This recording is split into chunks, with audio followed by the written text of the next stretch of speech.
신경가소성, 성장과 재조직을 통해 뇌가 스스로 신경회로를 바꾸는 능력. 경험이라는 것을 겪는 사람이라면 누구나 가지고 있는 능력입니다.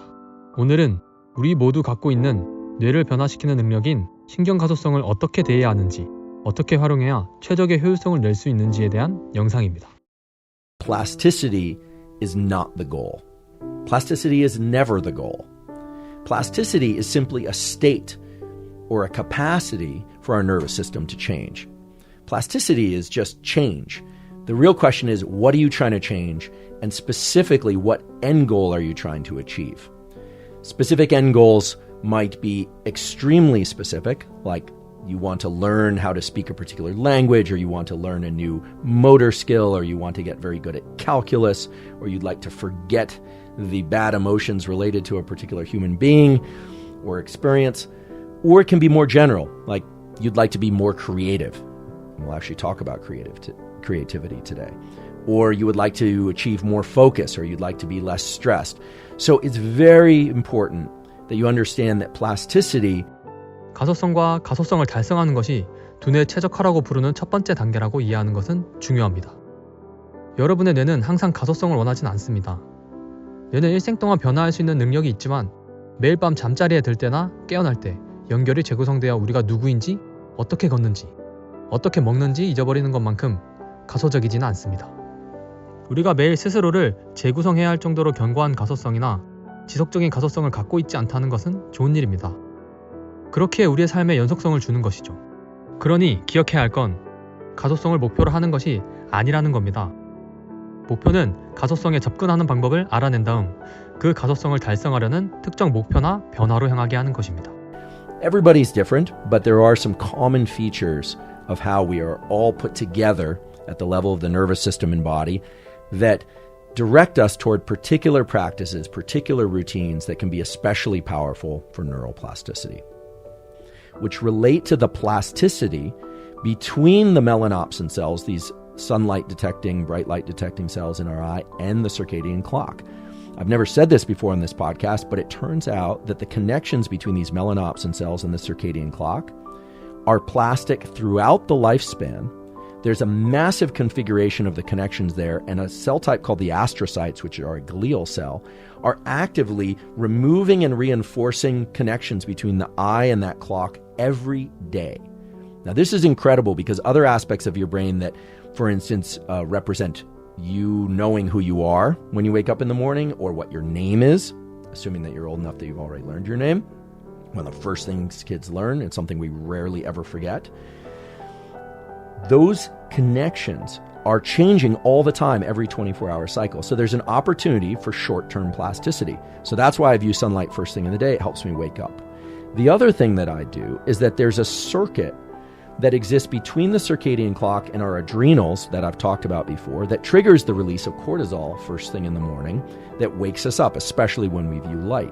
So if you're groggy in the morning, that's why viewing light is helpful. 앤드류 호버만 교수는 뇌를 깨우고 잠을 깨우기 위해 아침에 햇빛을 보는 것이 큰 도움이 된다고 하는데요. 여기서 더 흥미로운 것은 아침에 빛을 자주 보기 시작한다면 멜라놉신이라는 세포와 생체시계 사이의 연결이 더욱 활성화되거나 강화된다는 것입니다. 한마디로 빛을 보기 위한 기대감이 상승하게 되는 것이죠. 이로 인해 여러분은 자연스럽게 더 일찍 일어나기 시작하게 되고 정신이 더 맑아지는 느낌을 받을 수 있다는 것입니다. 그럼 이어서 뇌를 최적화하기 위한 두 번째 방법으로 커피 섭취와 관련된 이야기를 확인해 보겠습니다.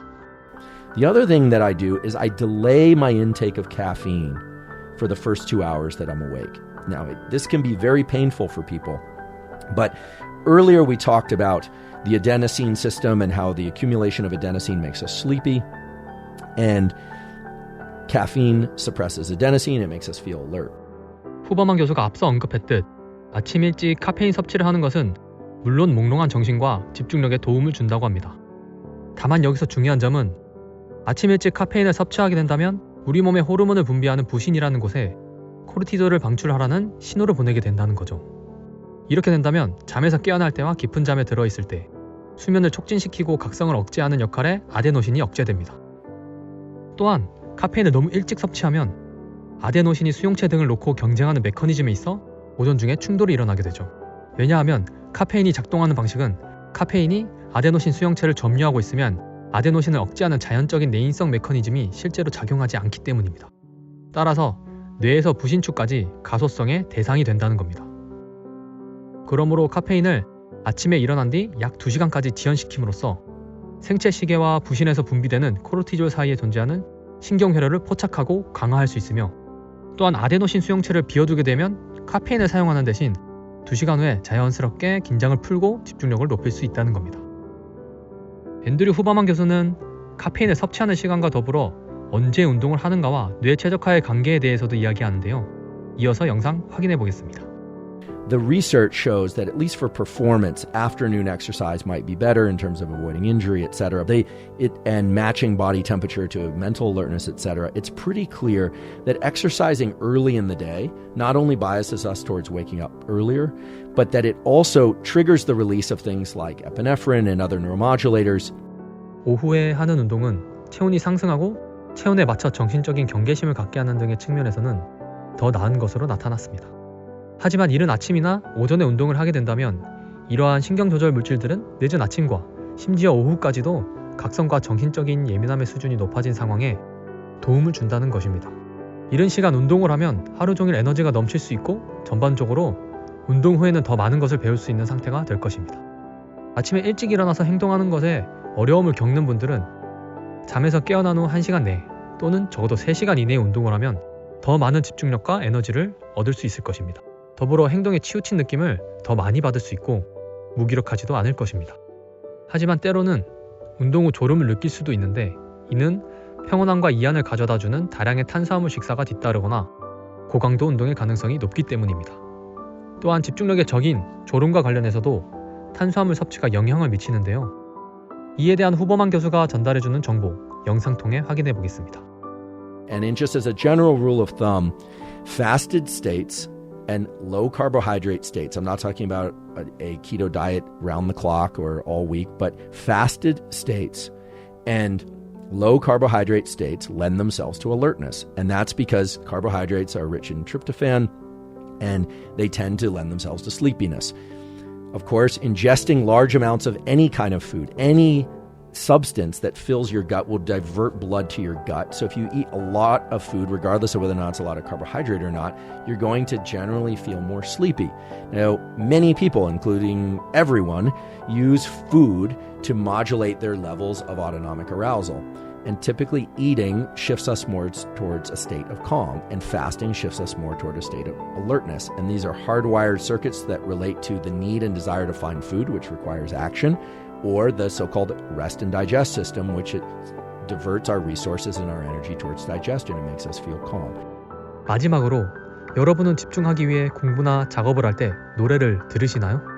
그렇다면 과연 노래를 듣는 게 집중력과 관련해 도움이 될까요?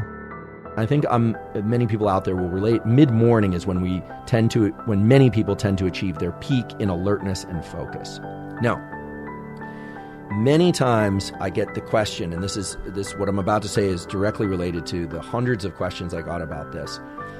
Should I use background music in order to learn? Should I have construction next door? Is that a good thing or a bad thing? Is it better to be in complete silence, etc.? Now this will vary. Some people can tolerate their own noise within their head much better than others. Other people find that having some background noise helps cancel that out. But there's a simple rule of thumb that one can use, because at least my experience is that sometimes background music, background noise is very helpful for allowing me to focus. And other times it's very distracting. So what actually governs that? Well, we have to ask ourselves, what is at the source of the lack of focus? If our lack of focus is because our autonomic arousal, our alertness is very, very high, we had a little too much coffee, or if there is such a thing, slept a little too long, or we're really stressed or really activated, and we can't seem to focus, in that case, eliminating background noise and really just trying to get silence so that we can quiet some of that autonomic arousal is going to be best for learning and for implementation of things we already know how to do. 삶을 살아가는 데 있어 떼어놓을 수 없는 기술인 집중력.